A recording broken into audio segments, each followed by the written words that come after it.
Hello friends, welcome to my channel. ഞാൻ ഇന്ന് ഒരു വാട്ടർമെലന്റെ സർബത്തായിട്ടാണ് വന്നിരിക്കുന്നത്. നല്ല അടിപൊളിയായിട്ട് ഉണ്ടാക്കാൻ പറ്റിയ സർബത്താണിത്. ക്ഷീണത്തിനൊക്കെ നല്ലതാണിത്. നോമ്പ് തുറന്നു കഴിഞ്ഞാൽ ഇതൊരു ഗ്ലാസ് കുടിച്ചു കഴിഞ്ഞാൽ എല്ലാ ക്ഷീണവും ദാഹവും എല്ലാം മാറി കിട്ടും. എല്ലാവരും ട്രൈ ചെയ്ത് നോക്കുക. ഒരു പ്രാവശ്യമെങ്കിലും ഉണ്ടാക്കി നോക്കിയിട്ട് ഫീഡ്ബാക്ക് അറിയിക്കുക. അപ്പം ഇനി ഇതെങ്ങനെ ഉണ്ടാക്കുന്നതെന്ന് കാണാം. സർബത്ത് റെഡിയാക്കാൻ ആദ്യം നമുക്ക് പാല് തിളപ്പിച്ചെടുക്കണം. അതിന് വേണ്ടിയിട്ട് ഞാനൊരു പാൻ അടുപ്പത്ത് വെച്ചിട്ടുണ്ട്. അതിലേക്ക് 1 ലിറ്റർ പാൽ ഒഴിച്ചു കൊടുക്കുക. തീ കത്തിച്ചിട്ട് തിളപ്പിച്ചെടുക്കാം. തിളച്ചതിന് ശേഷം നമുക്കിതിലേക്ക് ആവശ്യത്തിനുള്ള പഞ്ചസാര ചേർത്ത് കൊടുക്കാം. പാല് തിളയ്ക്കുന്ന സമയം കൊണ്ട് കുറച്ച് സബ്ജ സീഡ്സ് വെള്ളത്തിലിട്ടിട്ട് കുതിരാൻ വയ്ക്കുക. ഇതിപ്പോൾ ഒരു 2 ടേബിൾ സ്പൂൺ എടുത്തിട്ടുണ്ട്. ഞാൻ 1 ടേബിൾ സ്പൂൺ പഞ്ചസാര ഇട്ടിട്ട് കുതിരാനായിട്ട് മാറ്റി വെച്ചിരിക്കുന്നത്. നമ്മൾ പാലൊക്കെ തിളപ്പിച്ച് എല്ലാം മിക്സ് ചെയ്തെടുക്കുമ്പോഴത്തേനും ഇത് നന്നായി സോക്കായി വരും. ഇപ്പം തന്നെ കണ്ടില്ലേ, ഇത് സോക്കായി തുടങ്ങിയിട്ടുണ്ട്. അപ്പോൾ ഇനി ഇത് നമുക്ക് മാറ്റി വയ്ക്കാം. പാല് തിളച്ച് തുടങ്ങിയിട്ടുണ്ട്. ഇടയ്ക്കിടയ്ക്ക് ഇളക്കി കൊടുക്കണം, അല്ലെങ്കിൽ പാട കെട്ടുകയും ചെയ്യും, അടി പിടിക്കുകയും ചെയ്യും. അപ്പോൾ അതില്ലാതിരിക്കാൻ ഇടയ്ക്കിടയ്ക്ക് ഇളക്കി കൊടുക്കുക. പിന്നെ ഈ സൈഡുകളിൽ വരുന്നതെല്ലാം ഇങ്ങനെ എടുത്തിട്ട് പാലിലേക്ക് തന്നെ ഇട്ട് കൊടുക്കുക.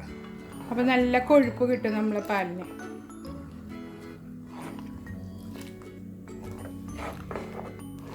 ഇനി നമുക്കിതിലേക്ക് മധുരത്തിന് ആവശ്യമായ പഞ്ചസാര ഇട്ട് കൊടുക്കാം. ഞാനിപ്പോൾ ഒരു 1/2 കപ്പാണ് ഇടുന്നത്. എന്നിട്ട് പിന്നെ മധുരം നോക്കിയിട്ട് വീണ്ടും ഇട്ട് കൊടുത്താൽ മതി. അതല്ലെങ്കിൽ നിങ്ങളുടെ ഇഷ്ടത്തിനനുസരിച്ചിട്ട് മധുരം ചേർത്ത് കൊടുക്കാം.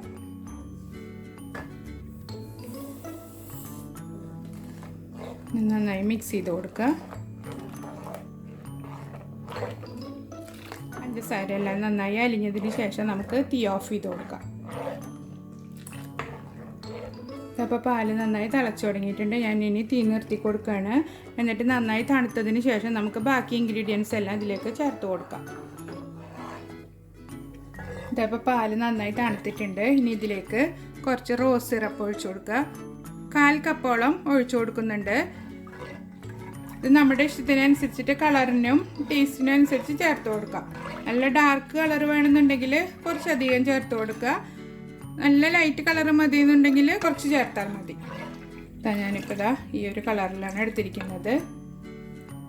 ഇതിൽ കുറച്ച് മധുരം ഉണ്ടാവും. ഇതിപ്പോൾ റോസ് സിറപ്പ് നിങ്ങളുടെ കയ്യിലില്ല എന്നുണ്ടെങ്കിൽ റൂഅഫ്സ ചേർത്ത് കൊടുത്താലും മതി. ഇനി നമുക്ക് ഇതിലേക്ക് കുതിർത്ത് വെച്ചിരിക്കുന്ന സബ്ജ സീഡ്സ് ചേർത്ത് കൊടുക്കുക.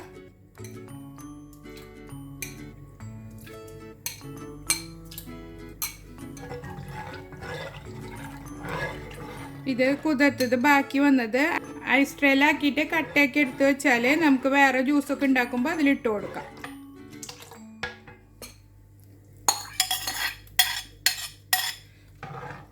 ഇനി അല്പം ബദാം കട്ട് ചെയ്തിട്ട് കൊടുക്കുക. ഇതൊക്കെ നമ്മുടെ ടേസ്റ്റിനനുസരിച്ചിട്ട് എത്ര വേണേലും ചേർത്ത് കൊടുക്കാം കേട്ടോ. ഞാനിപ്പോൾ ഒരു ടേബിൾ സ്പൂൺ ഇട്ടിട്ടുള്ളൂ.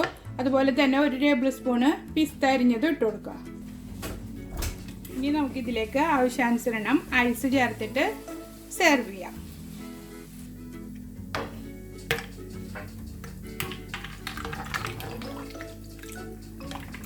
എന്നിട്ട് സെർവിങ് ഗ്ലാസ്സിലേക്ക് മാറ്റുക. എല്ലാവരും ട്രൈ ചെയ്ത് നോക്കുക. എന്നിട്ട് ഫീഡ്ബാക്ക് അറിയിക്കുക.